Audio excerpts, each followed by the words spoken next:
Jadi nama saya Darmawan Budi Santoso atau sering disebutnya Pak Wawan gitu nggih. Saya lahir di Kadisobo itu 54 tahun yang lalu. Pasnya itu hari Valentine tahun 67. Saya sekolahnya yang pertama di SD Kadisobo 1, SMP Negeri 2 Sleman dan SMA 1 Sleman. Terus saya mengambil pendidikan S1-nya di Fakultas Ekonomi UI, program studi akuntansi. Terus pernah juga mengambil akta mengajar di Universitas Muhammadiyah Ahmad Dahlan Yogyakarta. Riwayat organisasi yang saya alami selain saya aktif di OSIS sejak SMP, SMA, saya juga pernah menjadi anggota resimen mahasiswa dan organisasi yang lain adalah kepramukaan. Ini kami aktif sejak di gugus depan di SMA Medari. Terus saya pernah menjadi juga ketua Dewan Kerja Penegak Pandega Kecamatan Sleman dan juga di Warcap Sleman. Terakhir kami di Pramuka ini pernah menjadi sekretaris Kors Pelatih dan sekretaris Warcap Sleman sekitar tahun 2003. Nah, yang lain kami juga aktif di lembaga keagamaan. Saya saat ini masih menjadi bendahara di lembaga keagamaan di Kelurahan Trimulyo dan di Kecamatan Sleman. Jadi visi saya adalah bersinergi mewujudkan Trimulyo desaku berbudaya dan mandiri.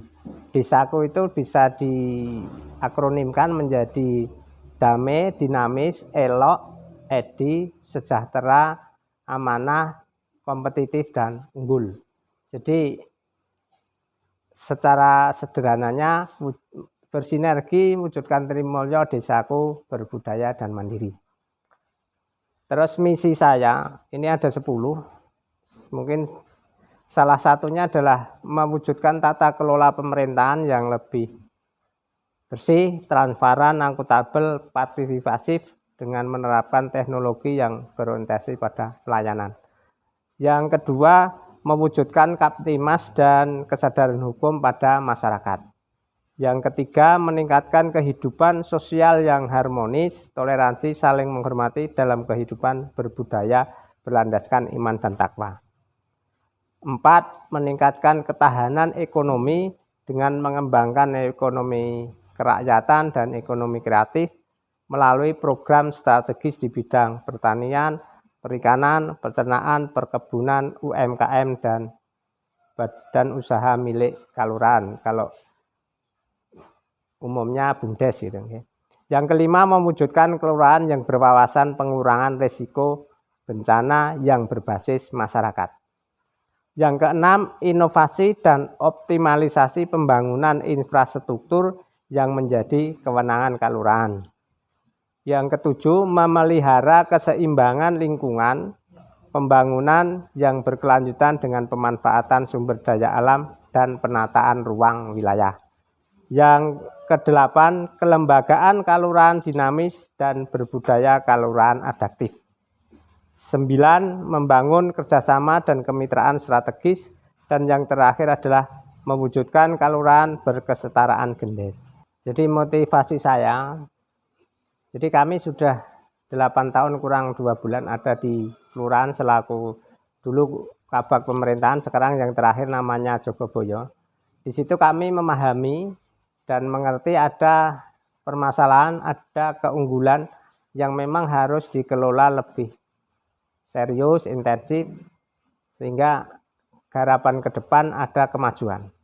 Yang kedua, permasalahan yang ada ini juga perlu kita sikapi, misalnya jumlah yang miskin masih banyak, terus penataan ruang khususnya penggunaan tanah desa ini masih sampai hari ini semrawut, sehingga ke depan perlu kita tata bisa menghasilkan PAD dan sekaligus mengembangkan ekonomi kerakyatan.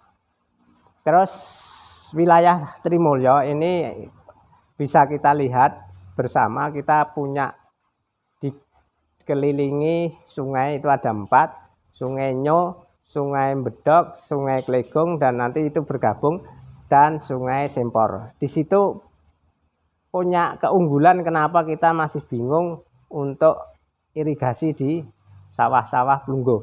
Ini ke depan perlu kita lola, kita gunakan juga untuk pengembangan wisata. Saya kira itu.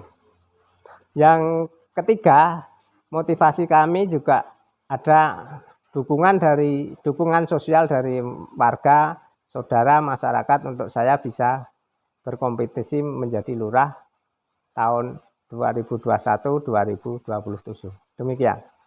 Jadi bisa kita lihat dan kita mungkin mengalami. Jadi kalau kita kantor itu mulai jam kerjanya adalah mulai jam 8. Ini sampai hari ini kalau kita ke kantor kelurahan ini tidak bisa jam 8 itu sudah buka, ada yang melayani. Itu salah satunya tata kelola pemerintahan ini masih perlu kita kembangkan dengan penuh kedisiplinan, penuh pelayanan yang prima. Yang kedua, sampai hari ini kita lihat Plunggo tanah desa yang banyak ini belum bisa memberikan satu tambahan nilai yang positif untuk ekonomi. Banyak tanah-tanah desa yang ada di pinggir jalan yang tidak produktif, ini bisa kita kembangkan menjadi tempat usaha dengan cara yang diizinkan, diatur oleh pemerintah dalam arti gubernur dan juga kabupaten. Misalnya di daerah Kepitu itu kan ada tanah desa di kanan dan kiri jalan.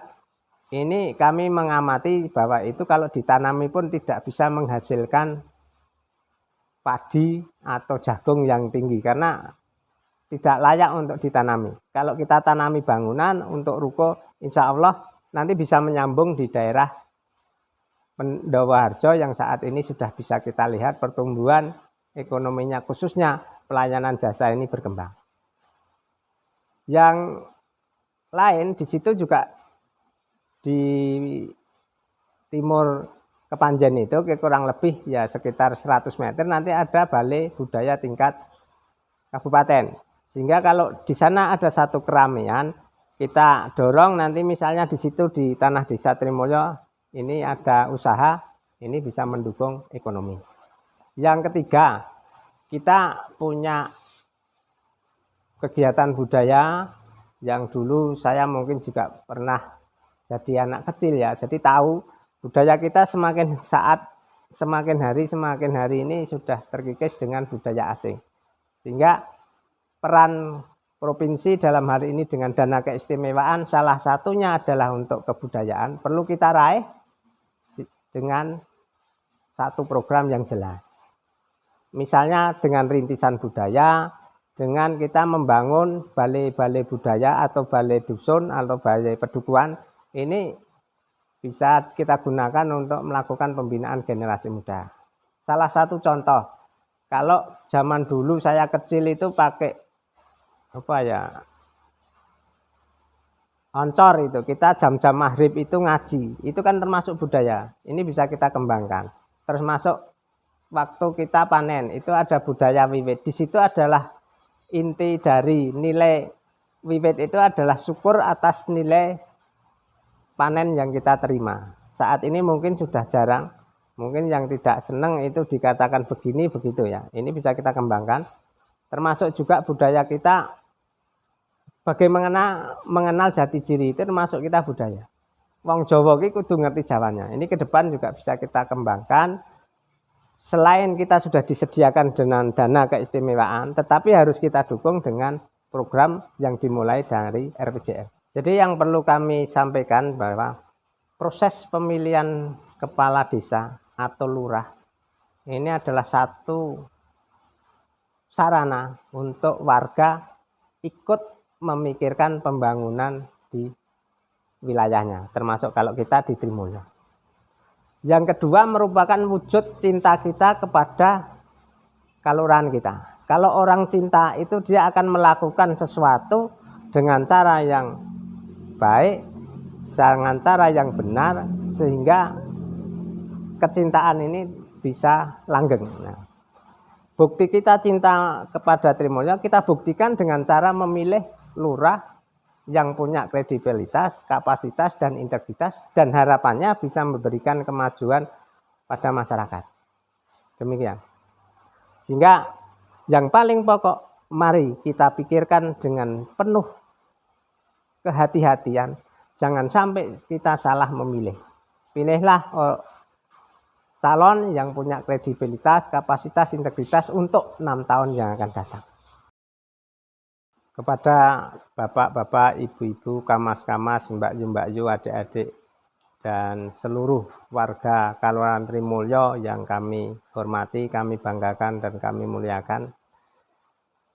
Mari hadiri pilihan lurah pada Minggu Kliwon tanggal 31 Oktober tahun 2021 di TPS Bapak Ibu, Saudara, Kamas, Mbak Yu semuanya, dengan niat memilih Lurah Trimulyo 6 tahun ke depan yang punya integritas, kapasitas, dan mumpuni, serta memberikan kontribusi pembangunan yang lebih baik bagi kita bersama.